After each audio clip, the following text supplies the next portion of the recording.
ओम नमः शिवाय।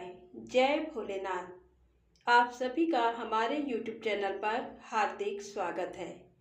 आप सभी को हरतालिका तीज महापर्व की हार्दिक शुभकामनाएं। आज हम आपको सुनाने जा रहे हैं उस महाव्रत की कथा जो केवल एक उपवास नहीं बल्कि एक आत्मा का परमात्मा से महामिलन का संकल्प है। ये कथा है उस अमर प्रेम की जिसके लिए एक राजकुमारी ने राजसी वैभव त्याग कर तप का कठिन मार्ग चुना। ये कथा है हरतालिका तीज की, भगवान शिव और माता पार्वती के अटूट प्रेम का प्रतीक। वो व्रत जो सुहागिनों को अखंड सौभाग्य का वरदान देता है और कुंवारी कन्याओं की मनोकामनाओं को पूर्ण करता है।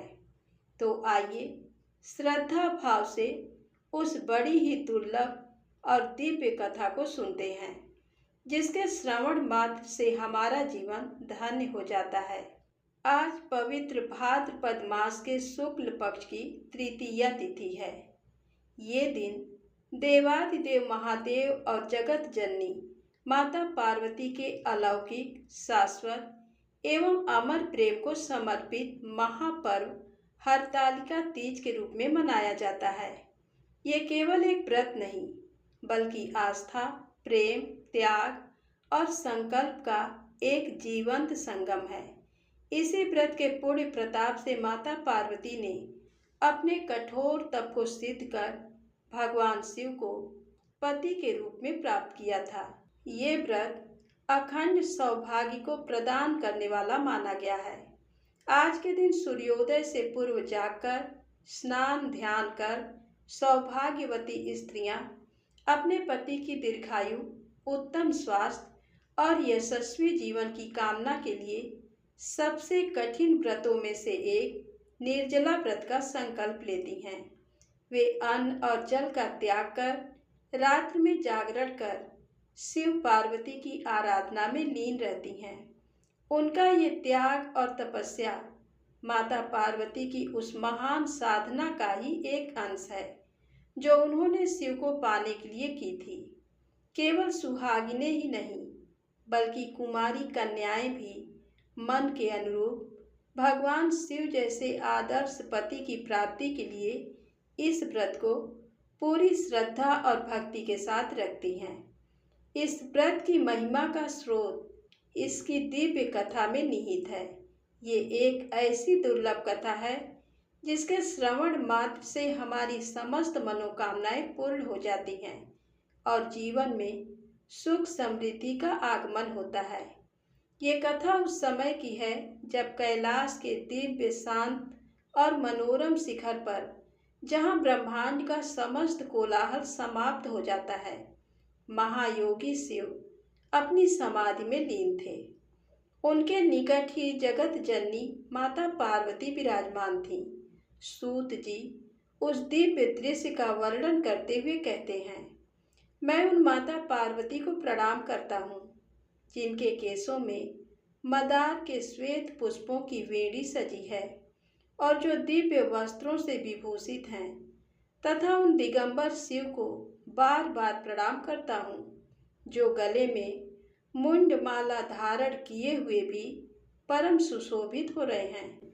उसी शांत वातावरण में माता पार्वती ने अत्यंत विनम्र और प्रेम पूर्ण स्वर में अपने स्वामी महादेव जी से पूछा, हे महेश्वर, हे त्रिलोकीनाथ, आप तो समस्त रहस्यों के ज्ञाता हैं। आज आप मुझ पर प्रसन्न होकर कोई ऐसा गुप्त से गुप्त रहस्य बताने की कृपा करें जो सभी धर्मों का सार हो, जिसे करने में अधिक परिश्रम ना हो किंतु जिसका फल अत्यंत महान और शीघ्र फलदायी हो। हे प्रभु, ये मेरा परम सौभाग्य है कि मैं आपकी अर्धांगिनी हूँ। कृपा करके मुझे बताइए कि मैंने अपने पूर्व जन्म में ऐसा कौन सा महान तप, दान या व्रत किया था जिसके फलस्वरूप मुझे आप जैसे अनादि अनंत ब्रह्मांड के स्वामी पति के रूप में प्राप्त हुए। माता पार्वती का ये प्रश्न केवल उनकी अपनी जिज्ञासा के लिए नहीं था, बल्कि ये प्रश्न समस्त नारी जाति के कल्याण के लिए पूछा गया एक वरदान था।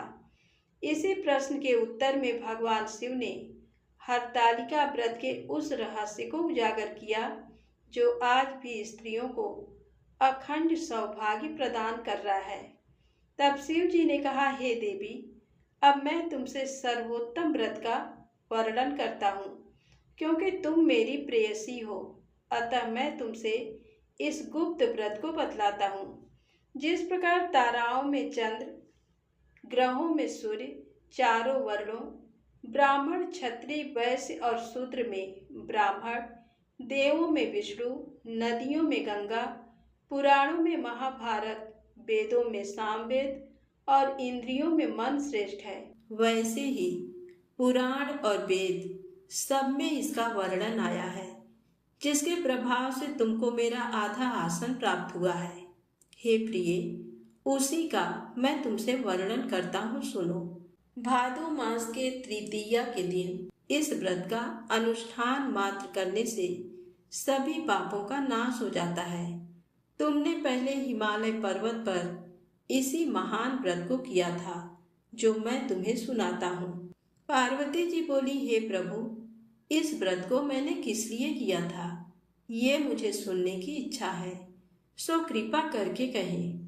शंकर जी बोले, आर्यावर्त में हिमालय नामक एक महान पर्वत है, जहाँ की भूमि अनेक प्रकार के वृक्षों से सुशोभित है, जो सदैव बर्फ से ढके हुए तथा गंगा की कल कल ध्वनि से शब्दायमान रहता है।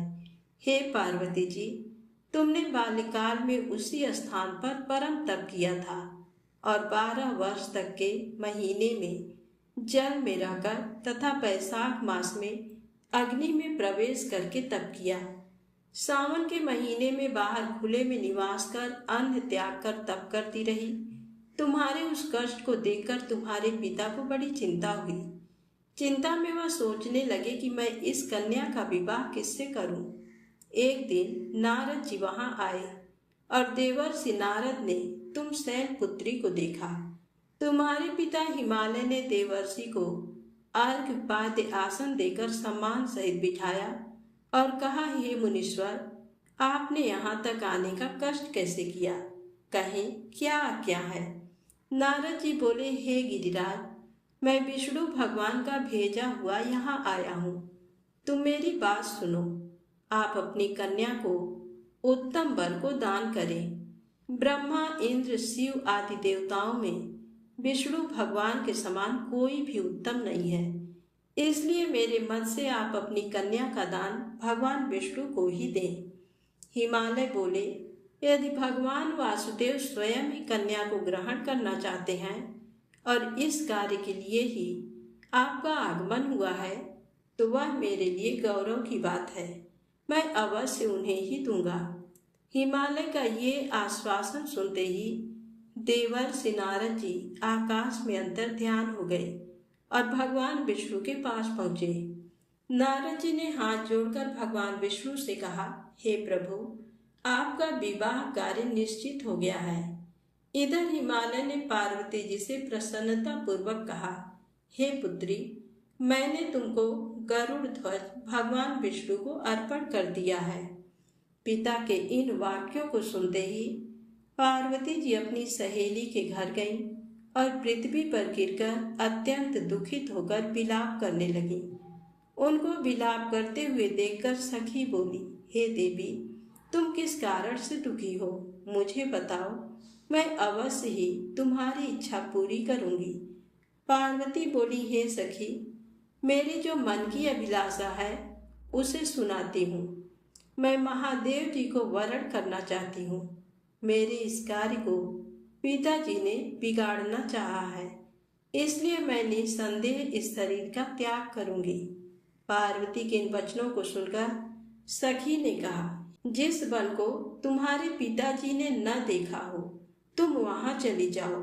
तब देवी पार्वती अपनी सखी का ये वचन सुन ऐसे ही वन को चली गई। पिता हिमालय ने तुमको घर पर न पाकर सोचा कि मेरी पुत्री को कोई देव, दानव अथवा किन्नर हरण करके ले गया है। मैंने नारद जी को वचन दिया था कि मैं पुत्री का भगवान विष्णु के साथ वरण करूंगा। हाय, अब ये कैसे पूरा होगा? ऐसा सोचकर वे बहुत चिंतातुर हो मूर्छित हो गए। तब सब लोग हाहाकार करते हुए दौड़े और मूर्छा दूर होने पर गिरिराज से बोले कि हमें आप अपनी मूर्छा का कारण बताओ। हिमालय बोले, मेरे दुख का कारण ये है कि मेरी रत्न रूपी कन्या को कोई हरण करके ले गया, या सर्प ने काट लिया, या किसी सिंह ने मार डाला, या उसे किसी राक्षस ने मार डाला है।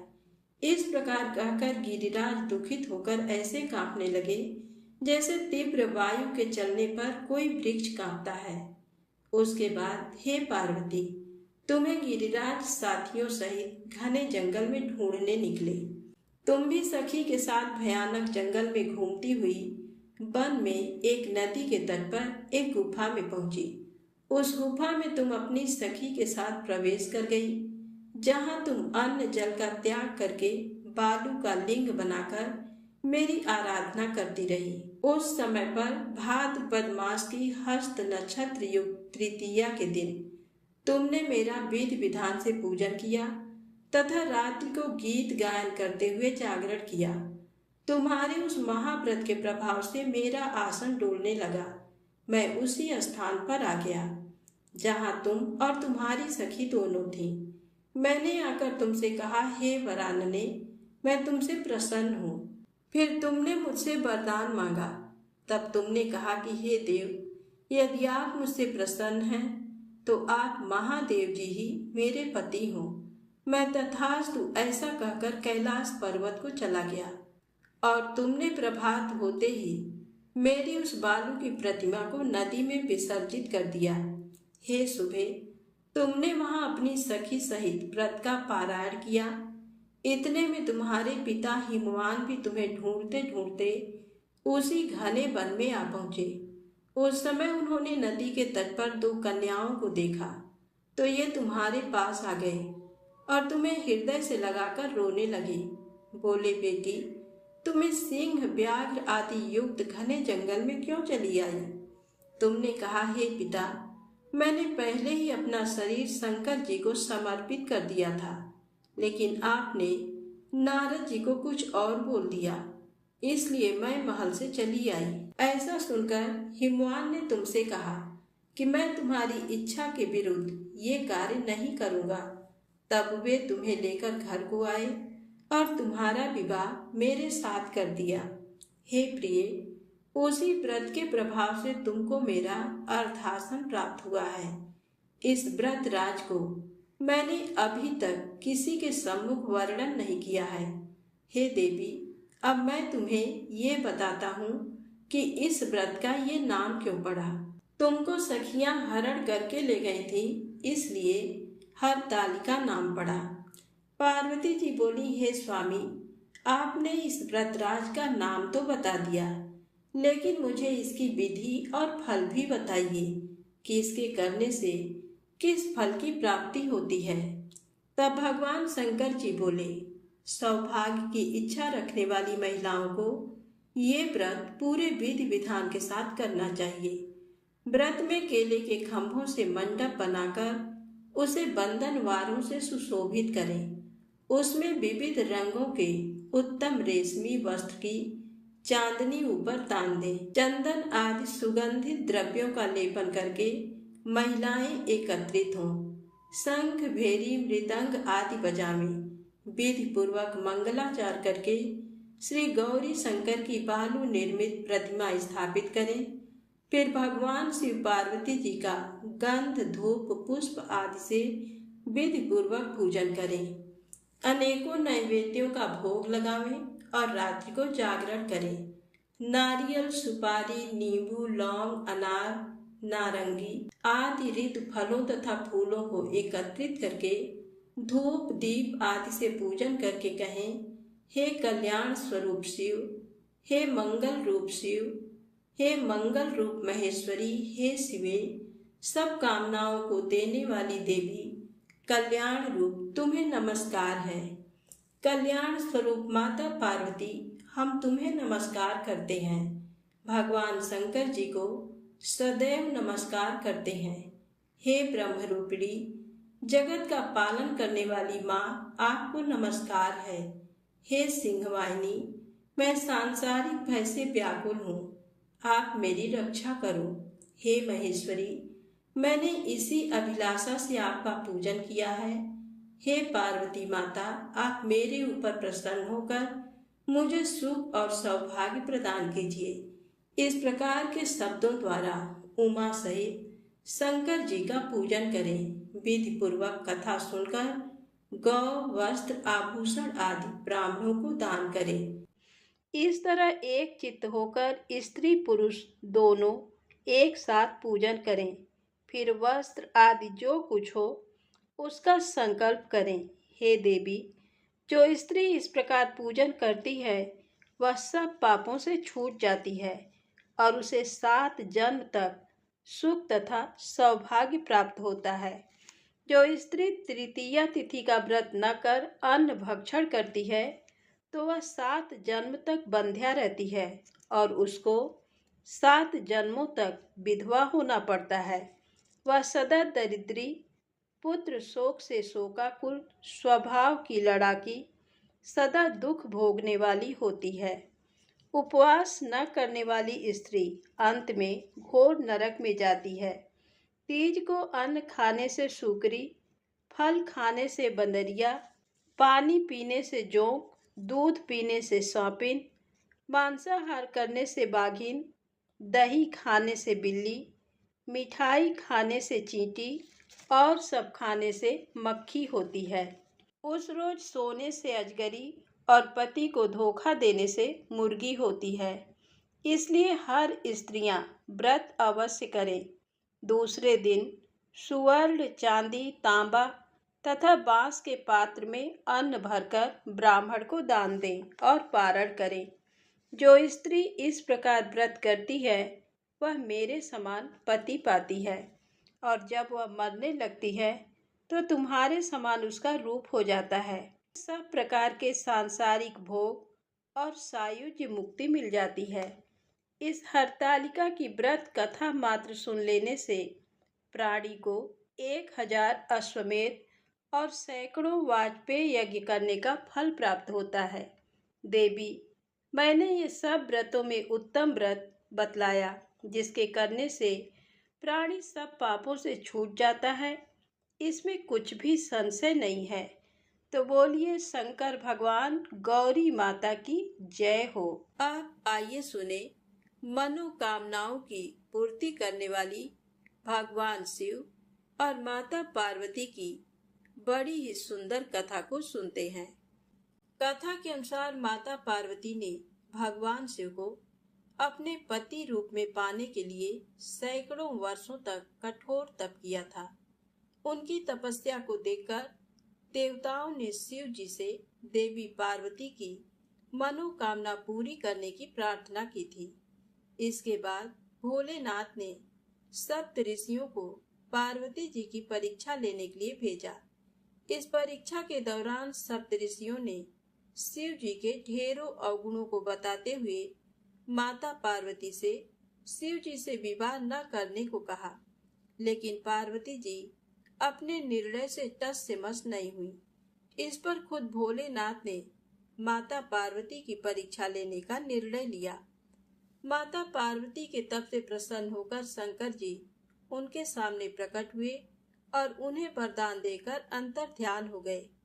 कुछ क्षणों बाद ही एक मगरमच्छ ने एक लड़के को पकड़ लिया और लड़का मदद के लिए पुकारने लगा। बच्चे की आवाज सुनकर पार्वती जी नदी किनारे पहुंची और उनका मन द्रवित हो गया। इस बीच लड़के ने माता पार्वती को देखकर कहा कि मेरी न माँ है, न बाप, न कोई मित्र ही है। माता, आप ही मेरी रक्षा करें। इस पर पार्वती जी ने मगरमच्छ से कहा कि ग्राह, इस लड़के को छोड़ दे। इस पर मगरमच्छ ने कहा कि दिन के छठे पहर में मुझे जो मिलता है उसे आहार बनाना मेरा नियम है। पार्वती जी के विनती करने पर मगरमच्छ ने लड़के को छोड़ने के बदले में पार्वती जी के तप से प्राप्त वरदान का पुण्य फल मांग लिया। इस पर पार्वती जी तैयार हो गईं। मगरमच्छ ने बालक को छोड़ दिया और तेजस्वी बन गया। अपने तप का फल दान करने के बाद पार्वती जी ने बालक को बचा लिया और एक बार फिर भोलेनाथ को प्रसन्न करने के लिए तप करने बैठ गई। इस पर भोलेनाथ दोबारा प्रकट हुए और पूछा कि तुम अब क्यों तप कर रही हो? मैंने तुम्हें पहले ही मन मांगा दान दे दिया है।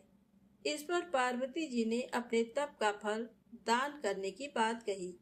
तब शिव जी प्रसन्न होकर बोले, मगरमच्छ और लड़के दोनों के स्वरूप में मैं ही था। मैं तुम्हारी परीक्षा ले रहा था कि तुम्हारा चित्त प्राणी मात्र में अपने सुख दुख का अनुभव करता है या नहीं। तुम्हारी परीक्षा लेने के लिए ही मैंने ये लीला रचाई थी। अनेकों रूप में दिखने वाला मैं ही एक सत्य हूँ। अनेक शरीरों में नजर आने वाला मैं निर्विकार हूँ। इस तरह पार्वती जी शिव जी की परीक्षा में उत्तीर्ण हुई और उनकी अर्धांगिनी बनी। तो प्रेम से बोले, शंकर भगवान गौरी माता की जय हो। आइए सुने भगवान शिव माता पार्वती की अगली पौराणिक कथा।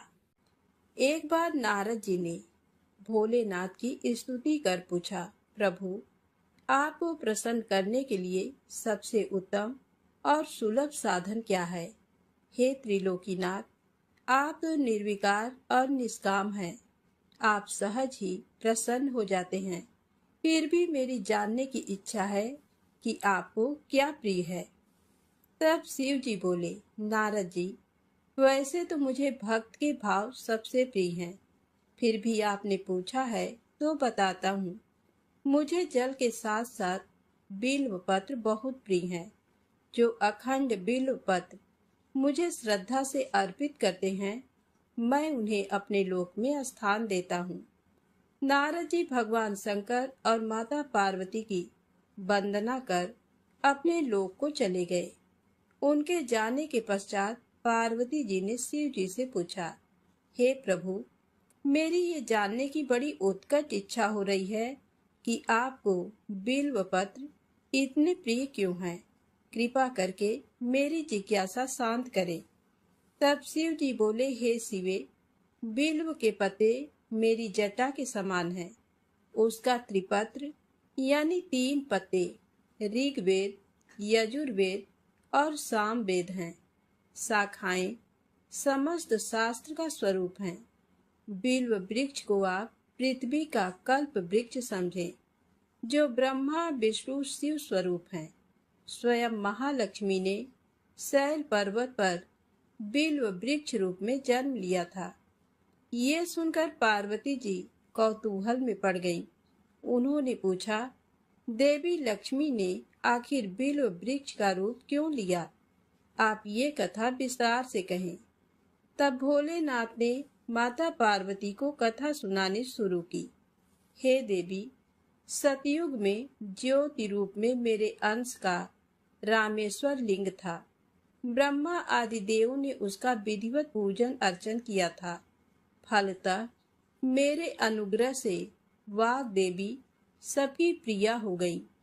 वे भगवान विष्णु को सतत प्रिय हो गई। मेरे प्रभाव से भगवान केशव के मन में वाग देवी के लिए जितनी प्रीति हुई, वह स्वयं लक्ष्मी को नहीं भाई। अतः लक्ष्मी देवी चिंतित और रुष्ट होकर परम उत्तम श्रीशैल पर्वत पर चली गईं। वहां उन्होंने मेरे लिंग विग्रह की उग्र तपस्या प्रारंभ कर दी। हे परमेश्वरी, कुछ समय बाद महालक्ष्मी जी ने मेरे लिंग विग्रह से थोड़ा ऊर्ध्व में एक वृक्ष का रूप धारण कर लिया और अपने पत्र पुष्प द्वारा निरंतर मेरा पूजन करने लगी। इस तरह उन्होंने 1 करोड़ वर्ष तक आराधना की। अंततः उन्हें मेरा अनुग्रह प्राप्त हुआ। महालक्ष्मी ने मांगा कि श्रीहरि के हृदय में मेरे प्रभाव से वाग्देवी के लिए जो स्नेह हुआ है वह समाप्त हो जाए। शिव जी बोले, हे पार्वती, मैंने महालक्ष्मी को समझाया कि श्री हरि के हृदय में आपके अतिरिक्त किसी और के लिए कोई प्रेम नहीं है। वाग्देवी के प्रति तो उनकी श्रद्धा है। यह सुनकर लक्ष्मी जी प्रसन्न हो गई और पुनः श्री विष्णु के हृदय में स्थित होकर निरंतर उनके साथ विहार करने लगी। हे पार्वती, महालक्ष्मी के हृदय का एक बड़ा विकार इस प्रकार दूर हुआ था। इस कारण हरिप्रिया उसी वृक्ष रूप में सर्वदा अतिशय भक्ति से भरकर यत्न पूर्वक मेरी पूजा करने लगी। बिल्व इस कारण मुझे बहुत प्रिय है और मैं बिल्व वृक्ष का आश्रय लेकर रहता हूँ। बिल्व वृक्ष को सदा सर्व तीर्थमय एवं सर्वदेवमय मानना चाहिए, इसमें तनिक भी संदेह नहीं है। बिल्व पत्र, बिल्व फूल, बिल्व वृक्ष अथवा बिल्व काष्ठ के चंदन से जो मेरा पूजन करता है वह भक्त मेरा प्रिय है। बिल्व वृक्ष को शिव के समान ही समझो। वह मेरा शरीर है। जो बिल्व पर चंदन से मेरा नाम अंकित करके मुझे अर्पण करता है, मैं उसे सभी पापों से मुक्त करके अपने लोक में स्थान देता हूँ। उस व्यक्ति को स्वयं लक्ष्मी जी भी नमस्कार करती हैं। जो बिल्व मूल में प्राण छोड़ता है उसको रुद्र देह प्राप्त होता है। तो प्रेम से बोले, शंकर भगवान की जय हो। अब आइए सुने दूसरी पौराणिक कथा। एक समय शिव जी महाराज पार्वती जी के साथ हरिद्वार में घूम रहे थे। पार्वती जी ने देखा कि सहस्त्रों मनुष्य गंगा में नहा नहाकर हर हर गंगे कहते चले जा रहे हैं, परंतु प्रायः सभी दुखी और पाप परायण हैं। तब पार्वती जी ने बड़े आश्चर्य से शिव जी से पूछा कि हे देव, गंगा में इतनी बार स्नान करने पर भी इनके पाप और दुखों का नाश क्यों नहीं हुआ? क्या गंगा में सामर्थ्य नहीं रहा? तब शिव जी ने कहा, प्रिय, गंगा में तो वही सामर्थ्य है, परंतु इन लोगों ने पापनाशनी गंगा में स्नान ही नहीं किया है, तब इन्हें लाभ कैसे हो? पार्वती जी ने आश्चर्य से कहा कि स्नान कैसे नहीं किया? सभी तो नहा नहा कर आ रहे हैं, अभी तक इनके शरीर भी नहीं सूखे हैं। तब शिव जी ने कहा, ये केवल जल में डुबकी लगाकर आ रहे हैं, तुम्हें कल इसका रहस्य समझाऊंगा। दूसरे दिन बड़े जोर की बरसात होने लगी। गलियां कीचड़ से भर गईं। एक चौड़े रास्ते में एक गहरा गड्ढा था। चारों ओर कीचड़ भर रहा था। शिव जी ने लीला से ही वृद्ध रूप धारण कर लिया और दीन विवश की तरह गड्ढे में जाकर ऐसे पड़ गए जैसे कोई मनुष्य चलता चलता गड्ढे में गिर पड़ा हो और निकलने की चेष्टा करने पर भी नहीं निकल पा रहा हो। पार्वती जी को उन्होंने ये समझाकर गड्ढे के पास बैठा दिया कि देखो, तुम लोगों को सुना सुनाकर यूं पुकारती रहो कि मेरे वृद्ध पति अकस्मात गड्ढे में गिर पड़े हैं। कोई पुण्यात्मा इन्हें निकालकर इनके प्राण बचाए और मुझ असहाय की सहायता करे। शिव जी ने ये और समझा दिया कि जब कोई गड्ढे से मुझे निकालने को तैयार हो तब इतना और कह देना कि भाई, मेरे पति सर्वथा निष्पाप हैं और इन्हें वही छुए जो स्वयं निष्पाप हो।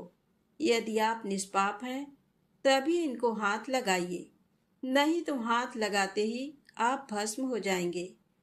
पार्वती जी तथास्तु कहकर गड्ढे के किनारे बैठ गईं और आने जाने वालों को सुना सुनाकर शिव जी की सिखाई हुई बात कहने लगी।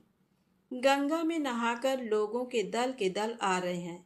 सुंदर युवती को यूं बैठी देख कईयों के मन में पाप आया। कई लोग लज्जा से डरे तो कईयों को कुछ धर्म का भय हुआ, कई कानून से डरे। कुछ लोगों ने तो पार्वती जी को ये भी सुना दिया कि मरने दे बुढ़े को, क्यों उसके लिए रोती है। आगे और कुछ दयालु सच्चरित्र पुरुष थे। उन्होंने करुणा बसो युवती के पति को निकालना चाहा, परंतु पार्वती के वचन सुनकर वे भी रुक गए। उन्होंने सोचा कि हम गंगा में नहाकर आए हैं तो क्या हुआ, पापी तो हैं ही, कहीं होम करते हाथ न जल जाए। बूढ़े को निकालने जाकर इस स्त्री के कथनानुसार हम स्वयं भस्म न हो जाएं। किसी को साहस नहीं हुआ। सैकड़ों आए, सैकड़ों ने पूछा और चले गए। संध्या हो चली। शिव जी ने कहा, पार्वती देखा, आया कोई गंगा में नहाने वाला। थोड़ी देर बाद एक जवान हाथ में लोटा लिए हर हर गंगे करता हुआ निकला। पार्वती जी ने उसे भी वही बात कही। युवक का हृदय करुणा से भर आया। उसने शिव जी को निकालने की तैयारी की। तभी पार्वती जी ने रोक कर कहा कि भाई, यदि तुम सर्वथा निष्पाप नहीं होगे तो मेरे पति को छूते ही जल जाओगे। उसने उसी समय बिना किसी संकोच के दृढ़ निश्चय के साथ पार्वती जी से कहा कि माता, मेरे निष्पाप होने में तुझे संदेह क्यों होता है? देखती नहीं, मैं अभी गंगा नहाकर आया हूँ। भला गंगा में गोता लगाने के बाद भी कभी पाप रहते हैं? तेरे पति को निकालता हूँ। युवक ने लपक कर बूढ़े को ऊपर उठा लिया।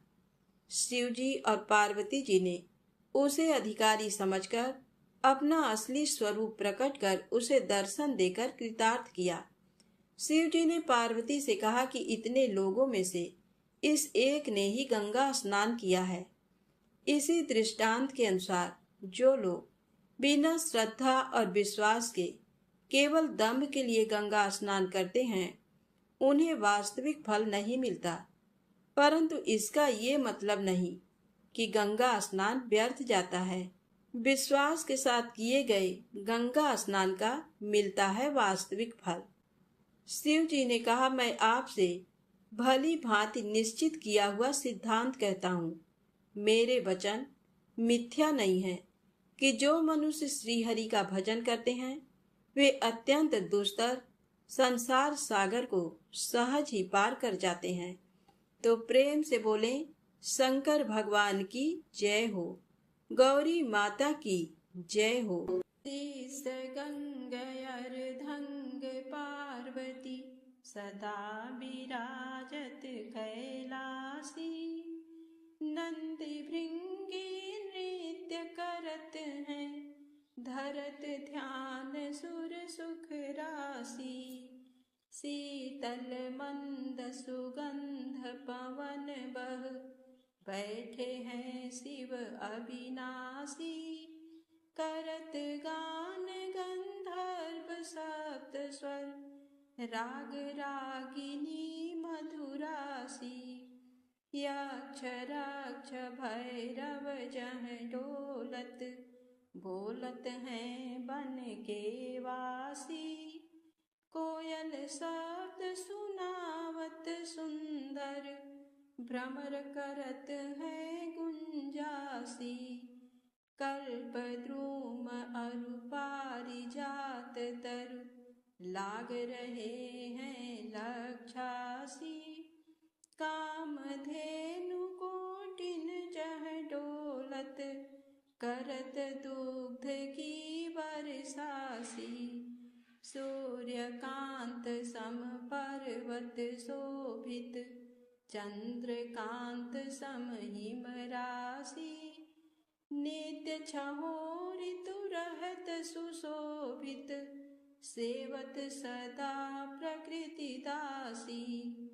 ऋषि मुनि देव तनुज नित सेवत, गान करत श्रुति गुण राशि। ब्रह्मा विष्णु निहारत निस दिन, कछु शिव हमको फरमासी। रिद्धि सिद्धि के दाता शंकर, नित सत चित आनंद राशि। जिनके सुमिरत ही कट जाती, कठिन काल यम की फांसी। त्रिशूल धर जी का नाम निरंतर, प्रेम सहित जो नर गासी। दूर होए विपदा उस नर की, जन्म जन्म शिव पद पासी। कैलासी काशी के वासी, अविनाशी मेरी सुधि लीजो। सेवक जान सदा चरणन को, अपनो जान कृपा कीजो। तुम तो प्रभु जी सदा दयामय, अवगुण मेरे सब ढकियो। सब अपराध क्षमा कर शंकर, किंकर की बिनती सुनियो। शीस गंगा अर्धंग पार्वती, सदा विराजत कैलासी। नंदी भृंगी नृत्य करत हैं, धरत ध्यान सुर सुख राशि। बम बम शिव कैलाशपति, बम बम शिव कैलाशपति, बम बम शिव कैलाशपति। उमापति